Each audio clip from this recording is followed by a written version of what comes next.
Bismillahirrahmanirrahim. Kur'an-ı Kerim'e göre insanlar iki yere ayrılır. Bazı insanlara melekler nazil olur. Bazı insanlara şeytanlar nazil olur. Nazil olur yani enir. Bazı insanlara melekler enir. Onların kalbine, onların ruhuna. Bazı insanlara şeytanlar enir. Sual olabilir ki, meğer şeytan yuxarıdadır ki enir. Cavab budur ki, bəli, cinlərin bərzəx aləminə qədər qalxmaq gücləri, qüdrətləri var. Oradan enir bəzi insanların qəlbinə. Söhbət peyğəmbərlərdən getmir. Yəni biz deyəndə ki, mələklər enir, mələklər nazil olur, söhbət peyğəmbərlərdən getmir.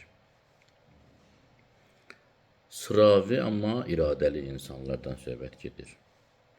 Bu bir tərəfdə də söhbət yəni şeytanların özlərindən getmir. Yəni bəzi insanlar var ki, o dərəcəyə çatırlar ki, şeytanlar onlara nazil olsun. Quran-ı Kerimdə iki ayədə buna işarə olunur. Mübarək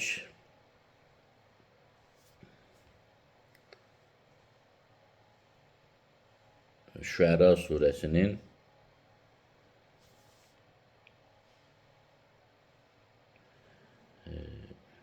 221-222-ci ayələrində belə buyurur Allah Teala. Euzubillahimineşşeytanirracim. Həl unəbbi'kum alə mən tənəzzəluş-şeyatin. Sizə şeytanların nazil olduğu, endiyi insanlardan xəbər verimmi? Tənəzzəlu alə kulli əffəkin əthim. Şeytanlar nazil olur, çox yalan danışan və günah edən insana. Çox yalan danışan, çox günah edən insana. Çox yalan danışan ifadəsi dini terminlərdə yalanın çoxluğu ilə xarakterizə olunmurdu. Adətən böyük yalan danışanlara çox yalancı deyirdilər. Məsələn, İmam-ı-Zaman Əcəlallah Teala Fərəcəh Şərifin əmisi Cəfər adlı bir nəfərdir. İmam Həsən Əskəri əleyhissalamın qardaşıdır. Amma Cəfəri Kəzzab adı ilə tanınıb. Çox yalancı Cəfər. Niyə? Çünki böyük yalan danışdı. İmam-ı Zaman ağanın əmisi Cəfərin yalancı kimi tarixdə tanınmasını biz görməmişik, şahid olmuruq, yəni İslami mətnlərdə. Amma böyük yalan danışdığı üçün çox yalancı sayılır, kəzzab sayılır. Kazib yalancı deməkdir, kəzzəb çox yalancı deməkdir. O, Cəfər də çox yalan, çox böyük bir yalan danışdığı üçün ona kəzzəb deyilir, çox yalan danışan. Çünki imamətlə əlaqədar yalan danışır. Bu da bizə bir dərs olmalıdır ki, bir var insan sıravi məişət işlərində yalan danışsın ki, bunlar günahdır, haramdır, böyük günahdır, cəhənnəm əzabı var və s. və ilə axır. Bir də var insan din barəsində yalan danışsın. Yəni bir həqiqəti örtbasdır edib yalanlasın və ya bir yalanı həqiqət kimi qələmə versin. Məsələn, həmin o İmam-ı Zaman ağanın əmisi Cəfər kimi ki, dedi, mənəm imam. Dedi, qardaşım İmam Həsən Əskəri əleyhissalamdan sonra imam mənəm.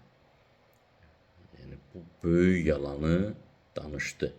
Bunun günahı da adi yalanlar kimi olmur. Günahın statusu böyüdükcə əzabı da böyüyür. İmamlar da, peyğəmbərlər də bu əziyyətlər çəkiblər. Biz Rəsulullah sallallahu aleyhi və aleyhin dost doğma əmisi Əbu Ləhəb adlı bir nəfər idi, od atası. Cəhənnəm odunun atasına çevrildi, haqqında lənət surəsi gəldi. İmam Zaman əleyhissalamın da əmisi Cəfər Kəzzab kimi tanınır, yəni yalançı Cəfər. Cəfər uzun müddət yalan danışan olmamışdı, amma bir dəfə çox böyük bir yalan danışmış. Demişdi, mənəm imam. Ona görə Kəzzab ləqəb verildi. Çox yalan danışan və çox günah edən insanlara Quran buyurur ki, şeytan nazil olur. Həl unəbbikum alə mən tənəzzəlu şeyatin. Allah Teala buyurur Şüəra surəsinin 221-ci ayəsində.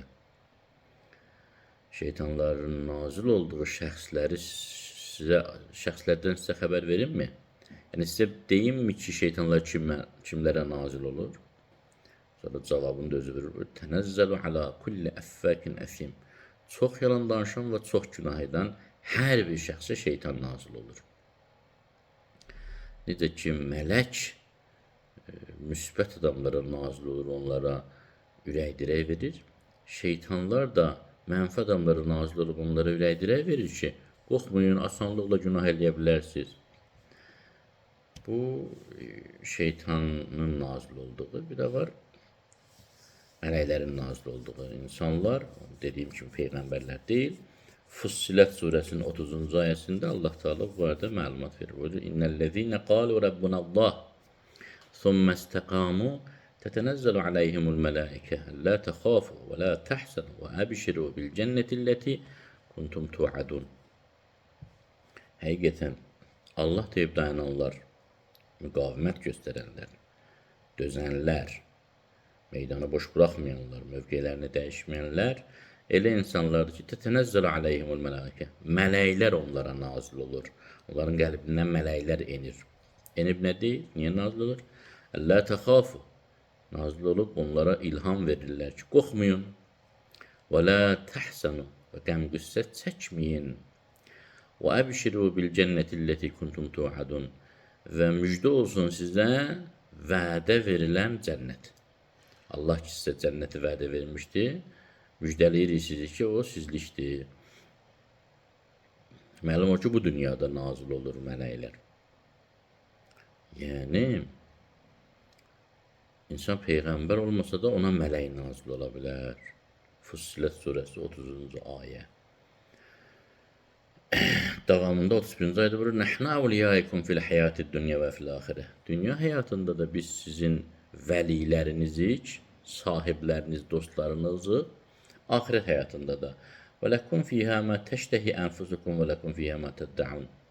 Və axirət həyatında da istəyiniz nə olsa, nə iştahanız çəksə, nə istəsəniz, nə iddia etsəniz, sizin üçün olacaq. Nuzulən min qəfurur rəhim. Çox bağışlayan və çox mərhəmətli Allahdan sizə enən nemətdir. Deməli, insan özünü o səviyyəyə çatdıra bilər ki, ona mələk nazil olsun və özünü o səviyyəyə endirə bilər ki, ona şeytan nazil olsun. Allah Teala bizi mələk nazil olan insanlara çevirsin, bizim ruhumuzu müqavim eləsin, dözümlü eləsin, bizi bizdən qoparıb öz mübarək dərgahına elə bu dünyada qovuşdursun. Amin.